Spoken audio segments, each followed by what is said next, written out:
آپ تو اس وقت سوال کیا کرتے ہیں جب کوئی اور نہ ہو، تو موقع پہ کام آنے والی چیز ہیں. آج پہلی دفعہ ہی آپ اٹھ کھڑے ہوئے ہیں، تو پھر کسی اور کو نہیں موقع ملے گا. بس ایک ہی سوال کر رہے پھر اس کے اچھا بعد بس ٹھیک ہے، جزاک اللہ. یہ نماز پڑھتے وقت سجدہ کی جگہ دیکھنا کیوں ضروری ہے، اور اگر آنکھیں بند کر لیں تو وہ مکروہ کیوں ہوتا ہے؟ ٹھیک ہے. آپ نے میرے سامنے آنکھیں کھولی ہوئی ہیں کہ نہیں؟ جی. بند کیوں نہیں کرتے؟ نماز کے وقت کچھ کبھی مجھے میری بات کا جواب دیں. مجھ سے بات کرتے وقت اب یوں کو نہیں کر لیتے، اس لیے کہ آپ کا نفس بتا رہا ہے آپ کو کہ جس سے گفتگو کی جائے اس کے سامنے آنکھیں بند کر کے کھڑا ہونا مناسب نہیں ہے. اور رسول اللہ صلی اللہ علیہ وسلم نے فرمایا ہے کہ نماز میں احسان کرنا چاہیے. احسان کی تعریف یہ ہے کہ یوں محسوس کرو کہ تم خدا کے سامنے کھڑے ہو اور خدا کو دیکھ رہے ہو، اور اگر یہ نہیں تو کم سے کم یہ تو دیکھو کہ خدا تمہیں دیکھ رہا ہے. اس لیے یہ شرط ہے کہ آنکھیں کھلی رکھی جائیں اور بند آنکھوں کے ساتھ بات نہ کی جائے. دوسرے بند آنکھوں سے غفلت بھی پیدا ہوتی ہے، اور ایک قسم کی غنودگی یا غفلت کی کیفیت طاری ہو جاتی ہے. کھلی آنکھوں کے ساتھ انسان ہوش سے بات کرتا ہے.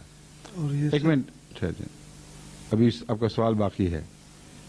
دوسری بات یہ ہے کہ سجدے کی طرف نظر اس لیے کہ ادب کا تقاضا جہاں یہ بھی ہے کہ آنکھیں بند نہ کی جائیں، وہاں یہ بھی ہے کہ نظریں اٹھا کر آنکھ سے آنکھ ملا کے بات نہ کی جائے.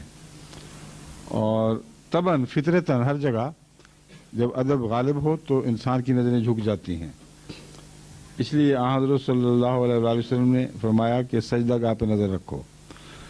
دوسرے یہ کہ اگر نگاہ اٹھی رہے تو ایک اور پہلو اس میں حکمت کا یہ ہے کہ دور تک نظر کے سامنے آنے جانے والے آپ کی توجہ کو کھینچتے رہیں گے. دائیں بائیں سے آگے سے گزرنے والے جو سجدہ چھوڑ کر گزرتے ہیں وہ آپ کی توجہ کو منعطف کرتے رہیں گے دوسری طرف. لیکن سجدے پر نظر ہو تو کچھ ہٹ کر کوئی گزرے بھی تو آپ کی توجہ اس طرف نہیں جائے گی، منعکس رہے گی سجدے ہی کی طرف، اور آپ کی نماز اس طرح ڈسٹرب نہیں ہوگی. یہ امکانات ہیں جو میرے ذہن میں ابھرے ہیں کہ ان حکمتوں کے پیش نظر رسول اللہ صلی اللہ علیہ وسلم نے یہ فرمایا ہوگا. ٹھیک ہے،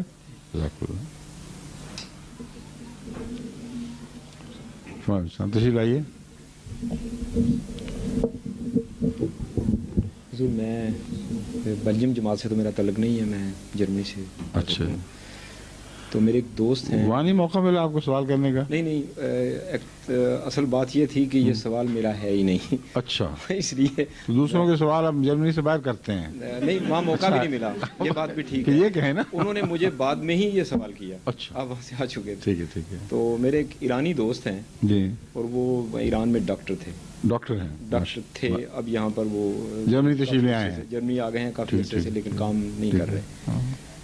تو انہوں نے ایک لمبی وہاں کی جو ظلم اور زیادتی کی داستان ہے وہ آپ کو سنائی تھی، وہ سنائی کہ وہاں مولویوں نے. وہ کرد ہیں یا ایرانی ہیں؟ ایرانی ہیں. ایرانی ہیں. اور انہوں نے کہا کہ جی وہاں پر ملا نے یہ کیا ہے، وہ کیا ہے. بہت زیادہ واقعی خوفناک، شدید خوفناک ہے واقعہ. ٹھیک ہے.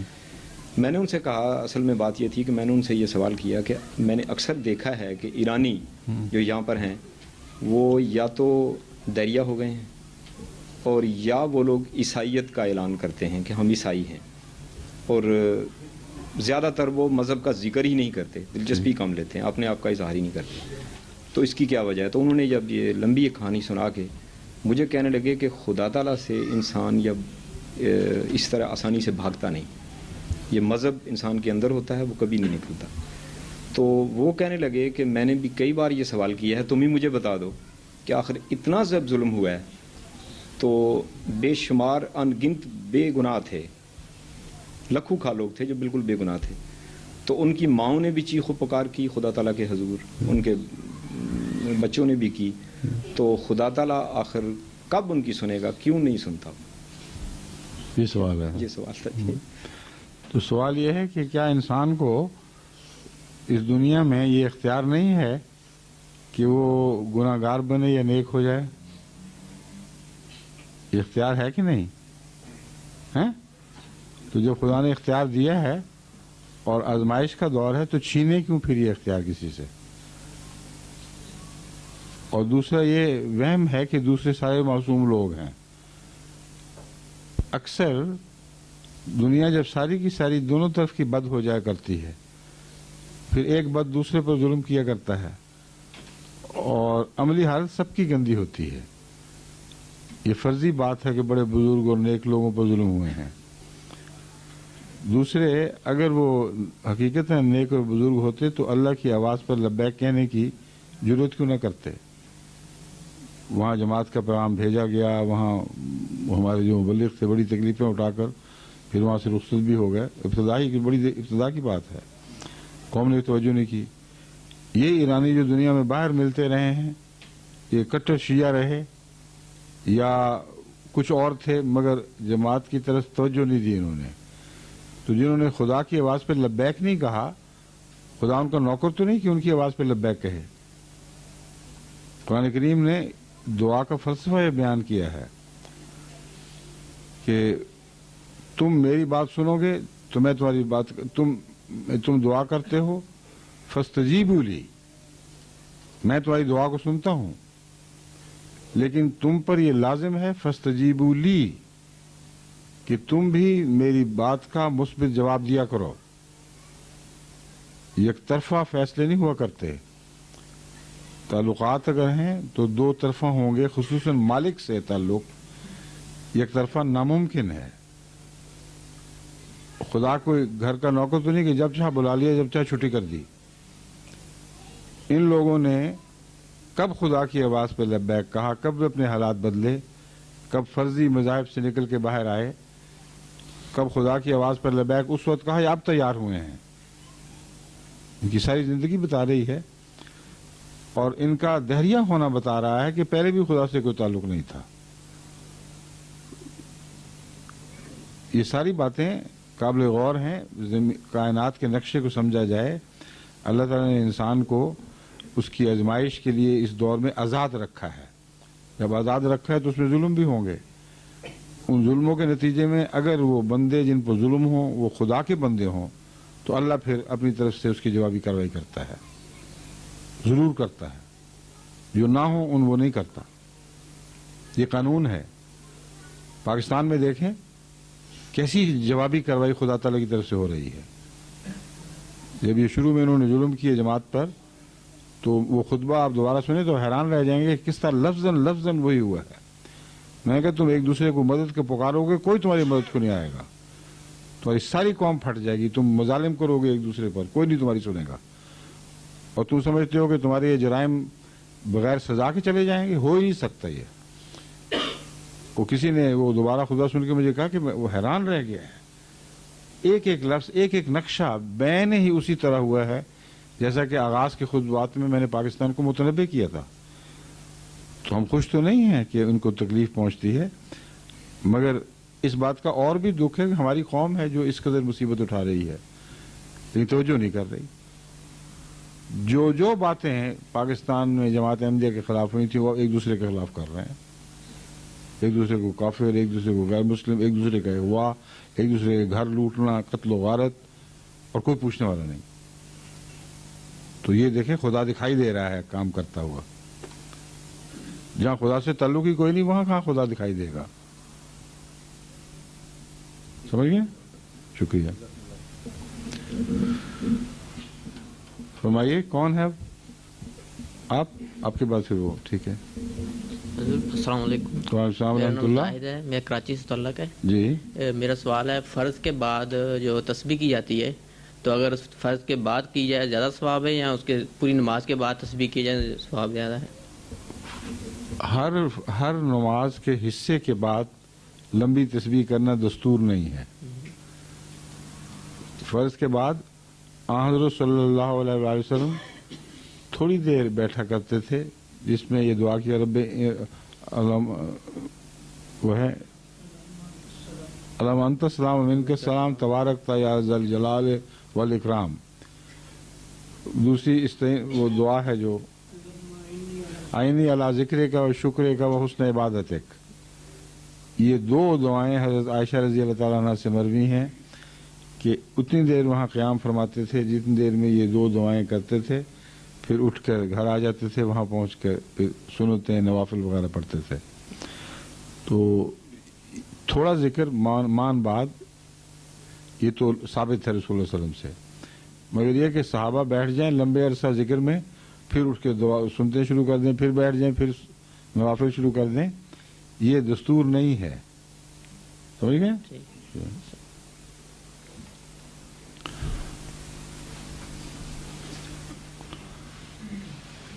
السلام علیکم ورحمۃ وعلیکم السلام ورحمۃ اللہ. اللہ. میرا نام باسط ہے، عبدالباسط، ربوہ سے تعلق ہے. تو میرا سوال ہے کہ اکثر غیر احمدی دوست یہ اعتراض کرتے ہیں کہ حضرت مسیح علیہ السلام نے انگریز کو اپنی کتابوں میں محسن کہا ہے، ٹھیک ہے، لیکن وہ کہتے ہیں کہ انگریز نے بر صغیر سے سب کچھ لوٹ لیا، حتیٰ کہ کوہ نور ہیرا بھی لوٹ کے لے گیا. اچھا، تو اس سلسلے میں پھر محسن کیوں کہا ہے یہ نہیں پوچھا؟ وہ یہی سوال کرتے ہیں کہ انہوں نے کیوں، آپ نے بتایا کیوں نہیں ان کو؟ محسن یوں کہا ہے کہ ہندوستان میں ایک حال تھا ایسا، خاص طور پر پنجاب میں، جبکہ مسلمانوں کے لیے وہ ایک تنور تپایا ہوا تھا، کوئی ان کا پرسان حال نہیں تھا. اذانیں ان کی بند، مسجدیں ان کی ویران کر دی گئیں، ان کو ایسا ذلیل و رسوا کر دیا سکھ حکومت نے، جو لٹیرے مختلف خاندان تھے، ان کی جب باری آتی تھی طاقت کی تو مسلمانوں کو صفا کر دیتے تھے، بالکل بے حیثیت، جو اپنے مذہب پر عمل کرنے کی طاقت نہیں رکھتے تھے. انگریز جب آیا ہے پنجاب میں تو اس کا یہ احسان ہے کہ ہمیں خدا کی عبادتوں کے لیے آزاد چھوڑ دیا. یہ احسان ہے کہ نہیں؟ اس لیے جو احسان ہے اس کو ماننا چاہیے.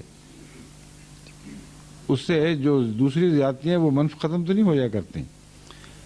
پھر آپ نے انصاف کی تعریف فرمائی ہے کہ یہاں اس انگریز قوم نے دوسری خوبی یہ دکھائی کہ جو حکومت کی ہے انصاف کے ساتھ کی ہے. ہر فرقے کے درمیان، ہر مذہب، قوم، ہر رنگ کے درمیان انصاف سے فیصلے کیے ہیں. یہ 2 تعریفیں ہیں جو حضرت مسیح علیہ السلام نے فرمائی ہیں. اس کے علاوہ حضرت مسیح علیہ السلام نے انگریزوں کے مذہب کی وہ برائیاں بیان کی ہیں کہ کبھی ہندوستان میں، سارے ہندوستان میں مولویوں نے مل کر وہ برائیاں نہیں بیان کی تھیں کہ خدا کے شریک بنانے والے، بندے کو خدا بنا لینے والے، دجال، وہ کانا دجال جس کی پیشگوئی کی گئی تھی، وہ قوم جس نے دنیا میں سب سے بڑے فتنے بچانے تھے، یہ وہ لوگ ہیں. وہ نہیں ان کو دکھائی دیتا کہ ایک خوش آمدی یہ کیا کرتا ہے، ایک حق پرست ہے جو بات کر رہا ہے. جہاں سچ ہے وہاں سچی تعریف ہر احسان مند کے لیے لازم ہے کہ وہ کرے. جہاں ظلم اور فساد اور زیادتی ہے وہاں بہادری کا تقاضا ہے کہ سلطنت کی عظمت کی کوئی پرواہ نہ کرے اور جو حق ہے وہ خدا کے نام پر کھلا بیان کرے. یہ 2 باتیں بیک وقت ہیں جو مسیح علیہ السلام کے کردار کو ظاہر کرتی ہیں. سمجھ گئے؟ شکریہ.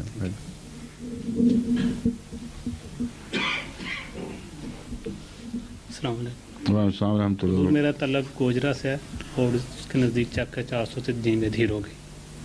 اور ہمارے گاؤں میں ایک محمد اصغر خیالی کا نیا ہی اس نے مذہب کا کہہ رہا کہ میرا نیا مذہب ہے. اچھا. اور وہ ہمیں سوال کرتا ہے کہ قرآن کریم میں لکھا ہے کہ شاید میں اس طرح نام پیش کروں جس طرح وہ سوال کرتا ہے. تو قرآن کریم میں لکھا ہے کہ مسلمانوں کا نام حضرت صلی اللہ علیہ وسلم نے مذہب کا نام مسلمان رکھا ہے. جب مسلمان رکھا تو آپ نے اب ایک نیا نام رکھ لیا ہے اپنے جماعت کا، احمدی. اس نے کیا رکھا اپنے مذہب کا نام؟ وہ تو کہہ رہا کہ میں کوئی اور کانا انا پکا ہے ساتھ میں کہتا وہاں میرا پیر رہتا ہے، اسی کا میرا مذہب ہے. آپ یہ بتائیں آپ کا کیا نام ہے؟ نہیں میں آپ مسلمان نہیں ہیں؟ مسلمان ہے. تو مسلمان کیوں نہیں کہا آپ نے اپنے آپ کو؟ ہم نے تو اس کو کہا کہ ہم نے تو نہیں میں آپ سے پوچھ رہا ہوں، اللہ نے نام مسلمان رکھا آپ کا؟ ہاں جی. ہاں ابھی آپ نے بتایا ہے. تو میں نے آپ کا نام پوچھا، آپ نے کہا نہیں محمد. اس سے آپ اس کا نام پوچھ لیں صرف، بس. ہم نے تو میری بات تو سن لو. اب کبھی ملاقات ہو یا پیغام بھیج کے اس سے کہنا جناب آپ کا نام کیا ہے، تو بتانا کیا بتاتا ہے.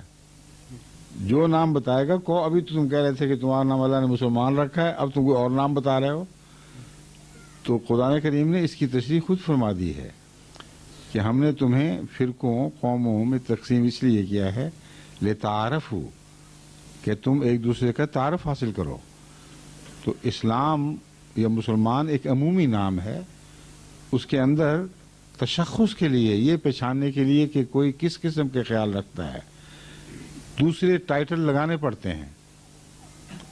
اب ہر شخص کو آپ مسلمان کہیں اور اس کے اندر وہ بھی ہیں جو حضرت صلی اللہ علیہ وسلم کو عالم الغیب مانتے ہیں، وہ بھی ہیں جو حضرت خلیفۃ المسیح، حضرت خلیفۃ الرسول اول حضرت اقدس ابو بکر رضی اللہ تعالیٰ عنہ کو منافقوں کا سردار کہتے ہیں، اور وہ بھی ہیں جو ان سردار کہنے والوں کو اول درجے کا پکا کافر اور غیر مسلم قرار دیتے ہیں. یہ ہیں کہ نہیں؟ تو جب سب مسلمان کہلائیں گے ٹائٹل ایک ہو جائے گا، اندر سے دکانوں کی سودے سب الگ الگ رہیں گے. تو ساتھ سب ٹائٹل کیوں نہیں لگاتے کہ ہماری دکان پہ یہ چیز بکتی ہے، ہماری دکان پہ یہ چیز بکتی ہے. ایک سب ٹائٹل سے فوراً تعارف ہو جاتا ہے. تو جو دستور خدا تعالیٰ نے خود قرآن میں بیان فرمایا کہ ہو تم ایک ہی باپ کی اولاد ہو، لیکن ہم نے تمہارے تعارف کی خاطر تمہیں قوموں فرقوں میں بدل رکھ دیا. تو ان کو کہو یہ وجہ ہے جو ہم احمدی کہلاتے ہیں، لیکن احمدی اکیلا نہیں، احمدی مسلمان. ہم جب بھی تعارف کراتے ہیں احمدی مسلمان کہتے ہیں، تاکہ تمہیں پتہ لگ جائے کہ ہم وہ مسلمان ہیں جنہوں نے امام مہدی کو قبول کر لیا ہے، اور تم وہ مسلمان ہو جنہوں نے اس کو قبول نہیں کیا. اس میں کون سی تکلیف ہے؟ ٹھیک ہے. وہ پکا انا لگتا ہے آدمی اس کو کچھ دکھائی نہیں دیتا. پکا انا میں پیر مانا ہے نا اس نے. ہاں جی وہاں کہتا ہے وہاں. ہاں اس کو پکا انا پنجابی میں جس کو کہتے ہیں نا، وہ حالت ہے اس کی. اور اصول میرا سوال یہ نظر اپنا یا جھک جائیں یا اس کو اونچا کر لیں. ہاں یہ نظر کے بارے میں ہے. اچھا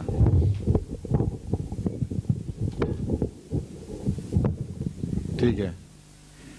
کہ یہ کہتے ہیں کہ نظر لگ جاتی ہے کسی کی. ٹھیک ہے، لگ جاتی ہے. تو اس کی کیا حقیقت اور اس کے جو ہے وہ اثرات کو زائل کرنے کے لیے کوئی معمولی بات نہیں، کوئی معمولی بڑی بات نہیں.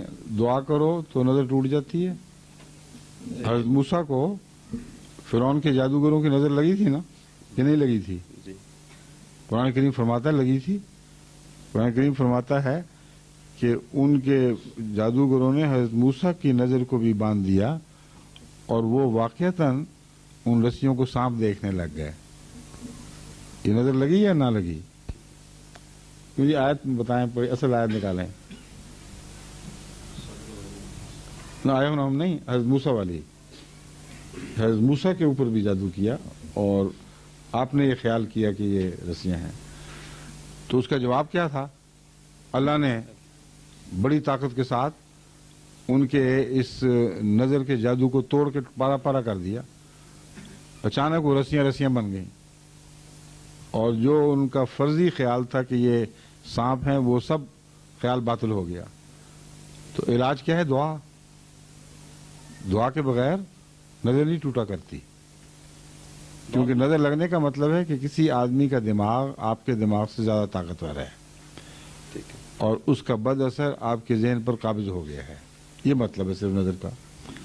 تو اللہ چونکہ سب سے زیادہ طاقتور ہے، اس لیے ایک ہی علاج ہے کہ اللہ کی طرف جھکو. چنانچہ حضرت مسیح موعود علیہ السلام کے زمانے میں ایک ایسا ہی واقعہ ہوا جسے پتہ چلتا ہے کہ نظر والا آدمی اگر خدا اس کے مقابل پر اپنی طاقت ظاہر کر دے تو کوئی اثر نہیں کر سکتا. چنانچہ ایک دفعہ ایک نظر باندھنے والا آدمی جو مشہور تھا اور اپنے بڑے زوم میں تھا کہ میں اپنی نظر کی طاقت سے جس سے جو چاہوں کام کروا لوں، وہ اس نیت سے قادیان آیا کہ حضرت مسیح موعود علیہ السلام جب عصر کے بعد یا جس وقت بھی آپ تقریر فرماتے تھے اس وقت جب کھڑے ہوں گے تو میں نظر کی طاقت سے آپ کو کہوں گا کہ ناچیں، اور جس طرح رقاصائیں ناچتی ہیں اس طرح ناچیں. ہر ایک دیکھنے والا جو ہے وہ سمجھ لے گا کہ یہ جھوٹا آدمی ہے جس کا یہ حال ہے کہ ناچتا ہے عورتوں کی طرح، وہ نبی کیسے ہو گیا. اس ارادے کے ساتھ آیا اور آ کر ایک طرف بیٹھ کر اس نے اپنے نظر کا کام شروع کر دیا. تھوڑی دیر کے بعد چیختا چلاتا ہوا دیوانوں کی طرح وہاں سے دوڑا ہے اور تیزی سے مسجد کی سیڑھیاں ادھر کر پھلانگتا ہوئے باہر کی طرف دوڑ پڑا. بعض لوگوں نے پیروی کی کہ پتہ نہیں کیا واقعہ ہوا ہے. جب کچھ دور جا کے اس کو پکڑا تو اس نے کہا کیا ہوا ہے؟ تو اس نے یہ تسلیم کرتے ہوئے ساتھ یہ کہا کہ بجائے اس کے کہ میں کامیاب ہوتا مجھے شیر دو نظر دکھائی دیے. یہ الفاظ ہیں نا کہ مجھے حضرت مسیح موعود علیہ السلام کے پیچھے دو خونخوار شیر دکھائی دینے لگے اور یوں لگتا تھا کہ ابھی مجھ پر جھپٹ پڑیں گے. اور اس قدر میری حالت زار ہوئی خوف کے مارے کہ میں وہاں بیٹھ نہیں سکتا تھا. تو نظر کو توڑنے والا بھی خدا ہوتا ہے. حضرت موسیٰ کے مقابل پر جادوگروں کی نظر توڑی ہے تو خدا نے توڑی ہے. اسی لیے جادوگر سجدے میں گرے ہیں. ان سے بہتر اس مضمون کو کوئی نہیں سمجھ سکتا تھا کہ جب ایک دفعہ کسی پر نظر غالب آ جائے تو اس میں یہ طاقت ہی نہیں ہوتی کہ وہ غالب نظر والے کو توڑ سکے. وہ سب سے زیادہ اس مضمون کو سمجھتے تھے یہ کبھی ہو ہی نہیں سکتا. نہ پہلے ہوا نہ آج ہوا ہے نہ آج کل ہوگا کہ جس کی نظر ایک دفعہ کسی اور پر غالب آ جائے وہ مغلوب نظر والا اس نظر کو توڑ کے پھینک دے. یہ نہیں ہوا کرتا. پھر جادوگروں نے کیا دیکھا؟ انہوں نے دیکھا یہی موسیٰ ہماری نظر سے ایسا خوف زدہ ہوا تھا اس کو وہی دکھائی دیا جو ہم چاہتے تھے. اچانک سب کچھ نظر کا جادو سب سے ٹوٹ گیا صرف اس سے نہیں. اس لیے لازماً یہ خدا کا کام ہے. ان کا سجدہ کرنا سب سے بڑی گواہی تھی حضرت موسیٰ کی صداقت کی. تو نظر سے بجائے اس کے کہ وہ اب کالی مرچیں جلا جلا کے دھونیاں دیں لوگوں کی اور صحت برباد کریں وہ بیہودہ حرکتوں میں پڑنے کی بجائے سیدھا سادہ دعا کریں اور اللہ تعالیٰ اس نظر کو توڑ دیا کرتا ہے. No problem. ٹھیک ہے. آیت کون سی ہے پڑھیں. السلام علیکم. قالوا يا موسى إما أن تلقي وإما أن نكون أول من ألقى قال بل ألقوا فإذا حبالهم وعصيهم يخيل إليه من سحرهم. یہاں آمد الناس کی بات نہیں ہو رہی کہ جب موسیٰ کے خیال میں وہ رسیاں جو انہوں نے پھینکی تھیں ان کے جادو کی وجہ سے یعنی ان کے نظر باندھنے کی وجہ سے سانپ دکھائی دینے لگیں تب کیا ہوا؟ ڈر گیا ہے حضرت موسیٰ. ہاں پھر اللہ فرماتا ہے ہم نے اس کو کہا کہ بالکل نہ ڈر تو یقیناً غالب آنے والا ہے. یہ وہ مضمون ہے جو میں بتا رہا ہوں کہ نبی پر بھی نظر لگ سکتی ہے اور یہ نبی کی نبوت کے خلاف نہیں ہے سوائے اس کے کہ اللہ تعالیٰ کسی غیر معمولی حکمت کے پیش نظر اسے محفوظ رکھ لے جیسا کہ میں نے مثال دی ہے. جیسا کہ حضرت صلی اللہ علیہ وسلم کے زمانے میں ابو جہل سے واقعہ ہوا تھا جب اس سے رسول اللہ صلی اللہ علیہ وسلم ایک غریب کی رقم ادا کرنے کا مطالبہ لے کر اس کے پاس پہنچے تو اس نے فوراً بات مان لی. جب رسول اللہ صلی اللہ علیہ وسلم روانہ ہو گئے تو کسی نے کہا تم عجیب ذلیل آدمی ہو ہمیں کہتے ہو کہ اس کی مخالفت کرو اس کی بات نہ مانو اس کو جو یہ کہے اس کا اپوزٹ کرو اور اس نے تم سے مطالبہ کیا ایسے حق کا جو تم کسی کا مار کے بیٹھے ہوئے تھے اور فوراً بلا چون چڑھا تمہیں دے دیا. اس نے جواب دیا کہ تمہیں نہیں پتا جو میں دیکھ رہا تھا. محمد رسول اللہ کے پیچھے ایک مست اونٹ تھا جو یوں مجھے گھور رہا تھا کہ اگر میں اطاعت نہ کرتا تو مجھے حملہ کر کے پاؤں تلے رون ڈالتا یا ٹکڑے ٹکڑے کر دیتا. یہ نظارہ جو میں نے دیکھا ہے میں کیا کر سکتا تھا اس کے بعد. تو ابو جہل نے گواہی دی اس کے اس فعل نے اس کی تصدیق کی کہ وہ اس غریب کے جس کے پیسے مار کے بیٹھا ہوا تھا سب منگوا کے اسی وقت واپس ادا کر دیے. تو خدا تعالیٰ نے رسول اللہ صلی اللہ علیہ وسلم کو بچایا ورنہ رسول اللہ صلی اللہ علیہ وسلم کو تو پتہ بھی نہیں تھا کہ کیا ہو رہا ہے یہاں. تو اللہ کی نظر غالب ہے یہ ہے اصل بات اور خدا کی نظر کے مقابلے پر کوئی نظر دنیا کی کام نہیں کر سکتی. اس لیے اگر لگ بھی جائے تو خدا اس کا جادو توڑ دیا کرتا ہے. سمجھ گئے؟